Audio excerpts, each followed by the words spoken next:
Sziasztok! Beszeretnénk mutatni nektek az UV Magic matricák felragasztási módját. Első lépés, tisztítsuk meg a felületet és törjük meg a matricák sarkát.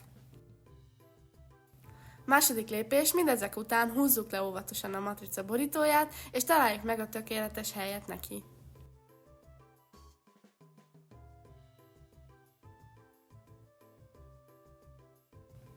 Harmadik lépés, a sarkánál kezdve óvatosan simítsuk rá a matricát egyik saroktól a másikig, vigyázzunk rá, hogy ne legyen levegős.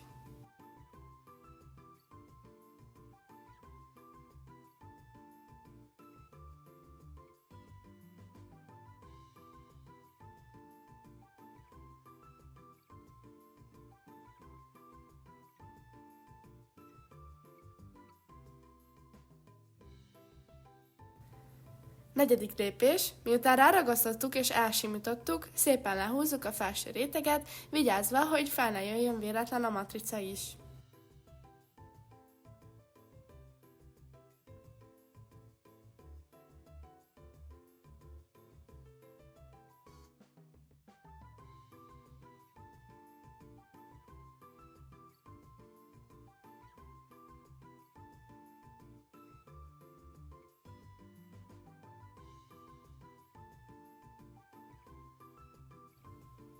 Ötödik lépés, ha mindezzel meg vagyunk, még átsimítjuk egyszer az egészet pár határozott mozdulattal, és készen is vagyunk.